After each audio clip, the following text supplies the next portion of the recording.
जी हाँ, नमस्कार। आपका जनहित न्यूज़ पर हार्दिक स्वागत है। हरियाणा में अभी से ही चुनावी खुमार शुरू हो चुका है, जहां कांग्रेस पार्टी लोकसभा सीटों के लिए नए चेहरे की तलाश कर रही है। वही भाजपा और जसपा भी अपनी समर्थता दिखा रही है। वही इनेलो पार्टी भी मैदान में खड़ी हो गई है, लेकिन कांग्रेस पार्टी की प्लानिंग भाजपा के लिए सिरदर्दी भी साबित हो रही है।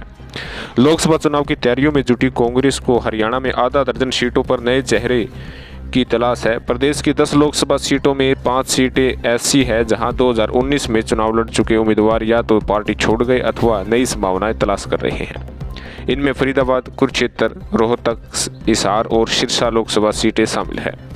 कांग्रेस राज्य की सभी 10 लोकसभा सीटों पर लड़ाकू उम्मीदवारों के चयन की मंशा से सर्वे करा रही है, लेकिन 5 लोकसभा सीटों पर प्रत्याशियों के चयन को लेकर खास सतर्कता बरतनी जा रही है। इन सीटों पर चुनाव लड़वाने के लिए कांग्रेस की निगाहें दूसरे राजनीतिक दलों में राजनीति कर रहे मजबूत संभावित उम्मीदवारों पर टिकी हुई है। हरियाणा में मई 2024 में लोकसभा चुनाव होंगे। सभी राजनीतिक दल लोकसभा सीटों की तैयारियों में जुटे हुए हैं। कांग्रेस और भाजपा की तैयारियों पर सभी पर विशेष तौर पर निगाहें बनी हुई है। भाजपा के राष्ट्रीय महासचिव संगठक श्री सतीश हाल ही में 3 दिन के हरियाणा प्रवास पर रहकर गए हैं। उन्होंने राज्य की सभी 10 सीटों पर चुनाव का फीडबैक जुटाया है। इस फीडबैक के आधार पर भाजपा अपनी पार्टी के कई उम्मीदवारों को बदलने के लिए तैयार है।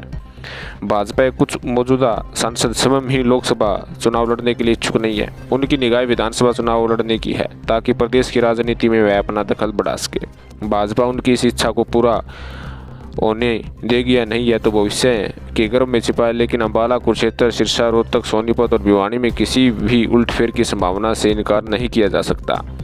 इन लोकसभा सीटों में कुछ सांसद इस बार विधायक बनने का सपना देख रहे हैं, कुछ की टिकट पर तलवार लटक रही है। करनाल के सांसद को भी प्रदेश की राजनीति में सक्रिय होने की सलाह दी जा रही है। हिसार, फरीदाबाद, गुरुग्राम, करनाल लोकसभा सीटें ऐसी हैं जहां भाजपा अपने उम्मीदवारों का चयन विरोधी दल कांग्रेस के उम्मीदवारों के साथ आंकलन कर तय कर सकती है। कांग्रेस में हिसार और रोहतक सीट सबसे अधिक संवेदनशील है। हिसार से लोकसभा का चुनाव लड़ चुके भव्य बिश्नोई अब आदमपुर में से भाजपा के विधायक बन चुके हैं, इसलिए यहां कांग्रेस को किसी नए चेहरे की तलाश है। रोहतक सीट में पिछली बार पूर्व मुख्यमंत्री भूपेंद्र सिंह हुड्डा के बेटे दीपेंद्र हुड्डा ने चुनाव लड़ा था, लेकिन अब वह राज्यसभा सदस्य हैं।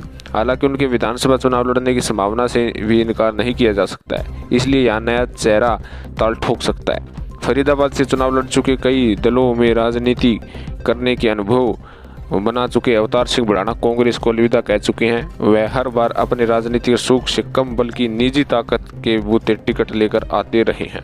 तो कहीं ना कहीं भारतीय जनता पार्टी में भी कई सांसदों की टिकट कटेगी और कांग्रेस पार्टी आधा दर्जन सीटों पर नए चेहरे तलाश कर रही है, जिससे हरियाणा की फिजा और हरियाणा का राजनीतिक समीकरण बनता और बिगड़ता हुआ देखा जा सकता है। तो आपका इस विषय में क्या कहना है, कमेंट अवश्य कीजिएगा। धन्यवाद।